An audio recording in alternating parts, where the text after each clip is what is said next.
Hello guys, this is me TRS. इस video में हम बात करने वाले हैं अबाउट खेड़ा सत्याग्रह, जो कि 1918 में हुआ था, जो कि गांधी जी का पहला नॉन कॉरपोरेशन मूवमेंट भी कहा जाता है।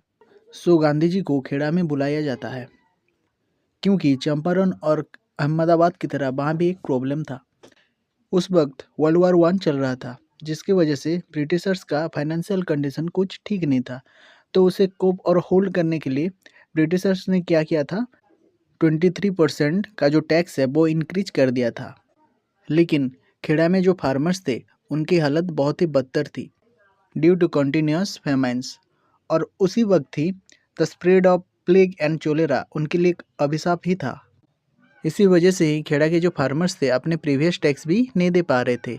तो ये 23% का जो इंक्रीज किया था ब्रिटिशर्स ने, उन्हें वाला कैसे देते। लेकिन ब्रिटिशर्स के रेवेन्यू कोड के हिसाब से अगर किसी भी फार्मर का जो फसल है 1/4 से कम होता है, तो उसे पूरी टैक्स की रिमिटेंस मिलेगी। मतलब उस फार्मर को कोई भी टैक्स नहीं देना होगा। लेकिन जो ब्रिटिशर्स हैं, खुद के बनाए हुए रेवेन्यू कोड को भी ब्रीच करते हैं अपने मतलब के लिए। और यहाँ पे एंट्री होती है सरदार वल्लभ भाई पटेल की, जो कि गांधी जी की एक एसोसिएट भी थे। तो वो जाते हैं गांधी जी के पास ये प्रॉब्लम लेके, और गांधी जी उनको एडवाइस करते हैं सर्वे करने के लिए। तो जितने भी सारे लोकल लीडर्स हैं, जैसे कि शंकरलाल बैंकर, इंदुलाल याग्निक, मोहन पांड्या, इनके साथ मिलके सर्वे करने के लिए। और सर्वे क्यों किया जाएगा? सर्वे इसीलिए किया जाएगा कि ब्रिटिशर्स को प्रूफ दिया जा सके कि जो लैंड है, खेड़ा के जो लैंड है, वो अनप्रोडक्टिव है। फेमिनाइन की वजह से वैसे ही बहुत सारे क्रॉप्स फेलर हो चुके हैं। Along with Sardar Patel, all the local leaders, ये लोग जाते हैं विलेज टू विलेज सर्वे करने के लिए। और जितने भी सारे लोग सर्वे करवाते हैं, उनकी सिग्नेचर लेकर ये लोग सबमिट करने जाते हैं ब्रिटिशर्स के पास।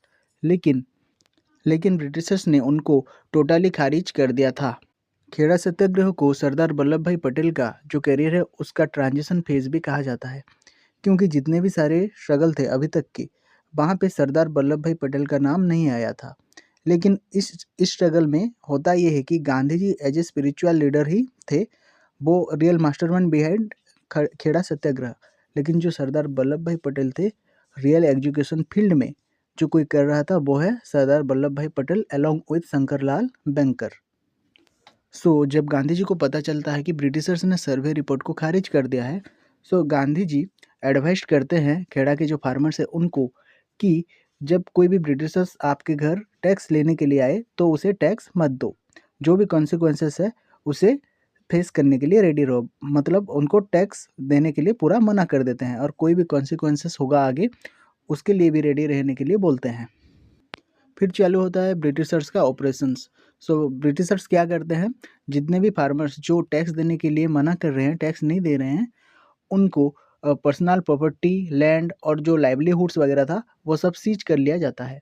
उनमें से एक विक्टिम थे मोहनलाल पांड्या, जिन्हें कि गांधी जी डुंगली चोर और प्याज चोर के नाम से भी पुकारते थे, क्योंकि मोहनलाल भी एक विक्टिम थे जिनकी प्रॉपर्टी को ब्रिटिशर्स ने सीज कर लिया था।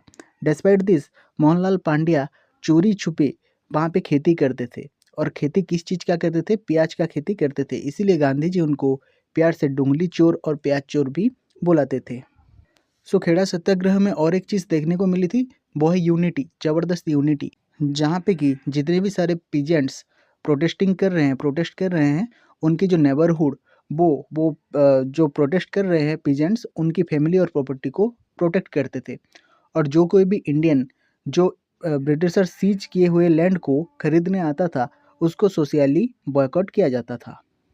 यही नहीं कि इसमें सिर्फ मेल फिगर्स ही हैं, इसमें कुछ फीमेल लीडर्स भी हैं, जैसे कि कस्तूरबा गांधी, मणिबेन पटेल। ये वोमेन लीडर्स ये क्या करते थे, वोमेन्स की participation in the struggle of Kheda ensure करते थे ये लोग, और इनको एनकरेज भी करते थे स्ट्रगल में इन्वॉल्व होने के लिए। अल्टीमेटली इसका रिजल्ट ये निकला था कि जो ब्रिटिशर्स थे, उनके लिए तो एक शर्म की बात थी, इसीलिए उन्होंने एक सीक्रेट इंस्ट्रक्शन इशू किया था कि जो कोई भी दे सकता है टैक्स, सिर्फ वो पीजेंट्स हमें टैक्स दे, अदरवाइज कोई भी टैक्स नहीं देगा। और इस साल प्लस आने वाला जो साल है, उसके लिए भी जो 23% इंक्रीज किया हुआ था टैक्स, उसे बंद कर दिया गया था। और जितने भी सारे लोगों की प्रॉपर्टीज़ ब्रिटिशर्स ने सीज किया था वो सबको लौटा दिए थे। जो खेड़ा में जो फार्मर्स थे वो पत्तेदार पीजेंट्स थे, जो कि आफ्टर खेड़ा सत्याग्रह पॉलिटिकली कॉन्शियस हो गए थे, क्योंकि गांधी जी ने इसके आसपास ही 2 और स्ट्रगल में इन्वॉल्वमेंट हुई थी उनकी और लीडरशिप संभाले थे। इसे गांधी जी का ट्रिनिटी भी कहा जाता है। This is the end of this video. Thanks for watching.